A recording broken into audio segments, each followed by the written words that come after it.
There are many reasons to start a marketplace: making the world a better place, achieving financial independence, becoming rich. But one thing is true across the board.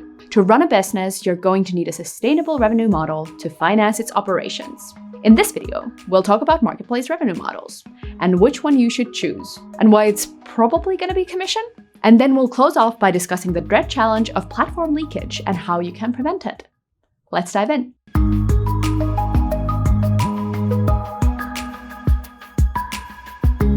At ShareTribe, we studied how the top 100 marketplaces in the world monetize. We found that they use a wide variety of revenue models: commission, subscription, listing fees, lead fees, freemium models, and featured listings. We'll talk about all of them in this video, but we're going to spend most of our time with commissions. That's because the commission model is by far the most commonly used of the bunch. Over half of the top platforms monetized by commission only. Of the rest, a third used commission in combination with another revenue model like subscriptions.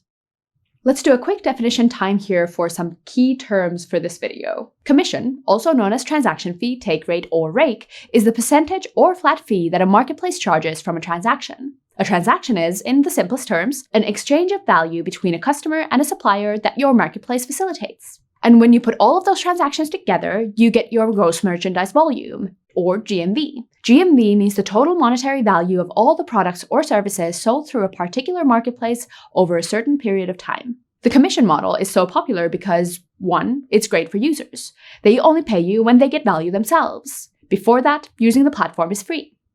And 2, from the platform's point of view, it's usually the most lucrative option. You get a piece of all the value, GMV, that passes through your marketplace. And as you grow, your commission profits do too.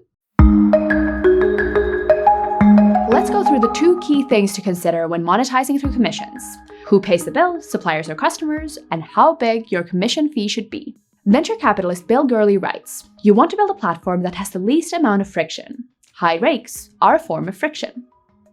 You want the least friction on the side you're constrained with. Most marketplaces are demand constrained, so constrained on customers. Once you have enough customers, suppliers will naturally follow. This is why most marketplaces charge a commission from the supply side.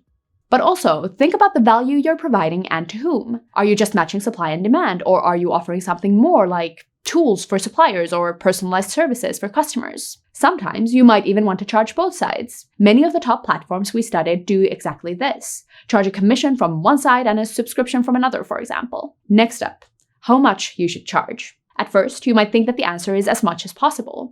But think back to that Gurley quote: high rakes cause friction. How much would you be willing to pay someone if they solved the problem for you? There's no single pricing strategy that works for all platforms, but there are a few pretty universal things to consider. First of all, the market you're after. This boils down to marginal costs, competition, supply differentiation, transaction size and volume, and network effects.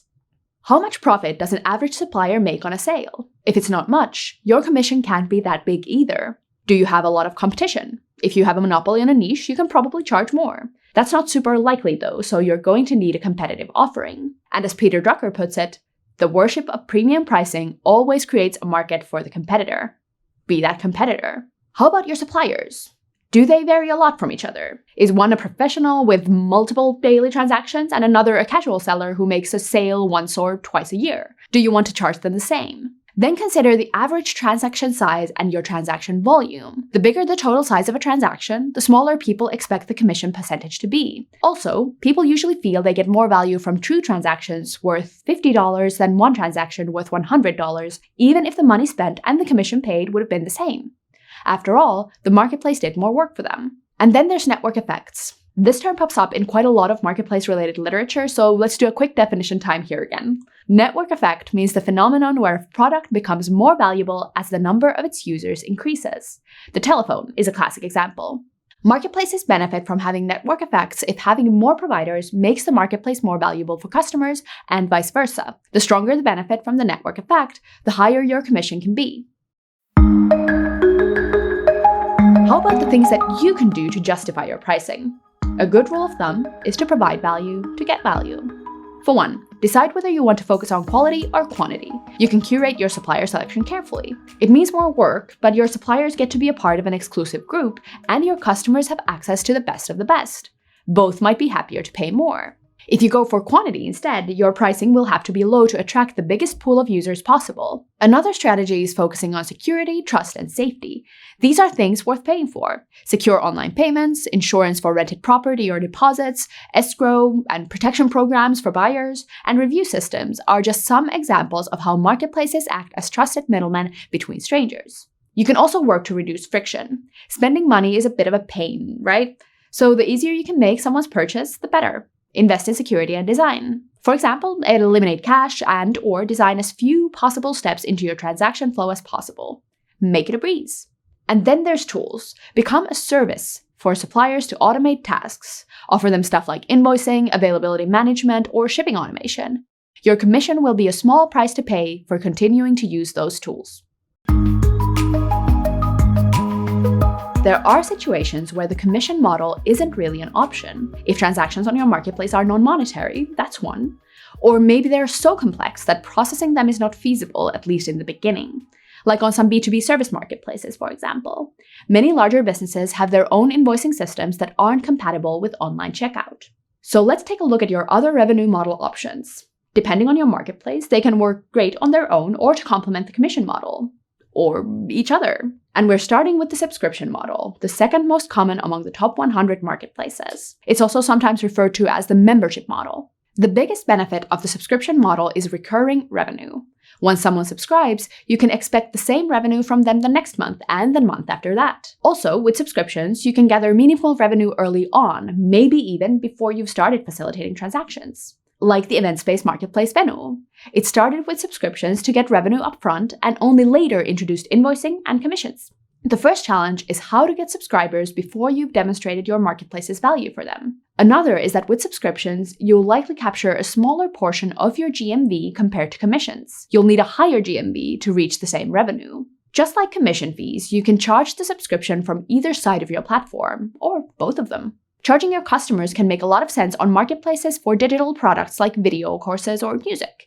There are little to no reproduction costs for these products once they're out there, so instead of paying per unit, you can offer your customers unlimited access for a monthly fee, sort of like streaming services like Spotify and Netflix. The challenge is to figure out how to distribute the subscription revenue among your creators. Charging a subscription from your suppliers can be justified with a strong software as a service component. Basically, you offer your suppliers tools, which we discussed before, that give them value outside transactions. This approach is especially common on service marketplaces. Small businesses and freelancers will appreciate stuff like invoicing or booking management. You might even start with just the SaaS tool and become a marketplace later. And then there are the other revenue models. They're not as commonly used, but definitely worth considering if they fit your business idea. I'll run through them quickly. Listing fees mean charging a supplier to post a listing. This can work if the likelihood of a sale is very high, since payment is required upfront. Lead fees mean generating revenue from introductions. Customers post jobs and suppliers pay to bid for those jobs. This is a great option if the value of one customer for a supplier is high through repeat purchases or very big single transactions, for example. The freemium model means offering the basic service for free, but charging your customers for additional services and features like insurance or premium support. And finally, featured listings and ads. This is relatively close to a pure advertising model. Suppliers have the option to pay extra to have their listing featured or to advertise their business to customers. And remember, all of the revenue models can work in combination. When you're just starting out, it's probably good to keep it simple and have just one source of revenue, but as you grow and maybe add more services, features, and so on, monetizing in more ways than one is worth considering.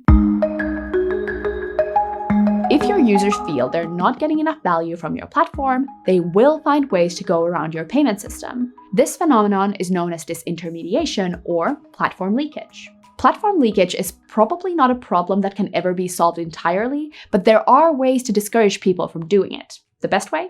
You already know it. Providing value to get value. And that's what we've been talking about throughout this video. Providing value through security, access to a review system or a vetted pool of suppliers, useful tools or services are all things that your marketplace provides. Users will only get them if they transact through your platform. When people see where their money goes, they're usually happier to pay. You can also remind people that commissions are what keep your site running, or threaten to boot people who engage in platform leaky behavior from your site. But I do recommend doing it in a nice way, or maybe use this strategy to complement what I said above. Or you can forego messaging altogether. However, putting excessive barriers on communication can create friction, annoy your users, and lead them to abandoning your site.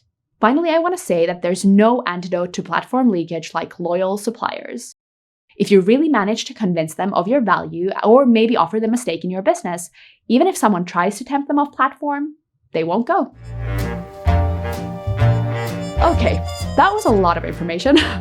What did we learn in this video? We learned about marketplace revenue models, commissions, subscriptions, listing fees, lead fees, the freemium model, and featured listings. Depending on your marketplace, any one of them can work well for you alone or in combination with others. We spent most of our time on commissions since it's the most common revenue model among marketplaces, with good reason. Because suppliers only pay commission if they make a sale, and commissions allow the marketplace to capture a slice of all the payments it facilitates. When deciding your commission, you need to consider two things. Which side you're going to charge, supply or demand? This should be the one you're not constrained on, or at least are least constrained on. And how big your commission will be. Think about your market from marginal costs to network effects. And how much would you be willing to pay? Subscription is a great option if you offer value outside of matching and transactions that justifies recurring payments, or if you can't charge commissions for some reason. Finally, we looked into the daunting challenge of platform leakage, or in other words, people going around your payment system. You can prevent it by providing such high value that people won't want to bypass your system. And that's it. Believe me, there's so much more literature about revenue models and marketplace pricing that I strongly recommend anyone interested to check out the further reading section of this video. Next, we're moving on to constraining your marketplace. That's a bit more straightforward than this one, so I hope to see you there.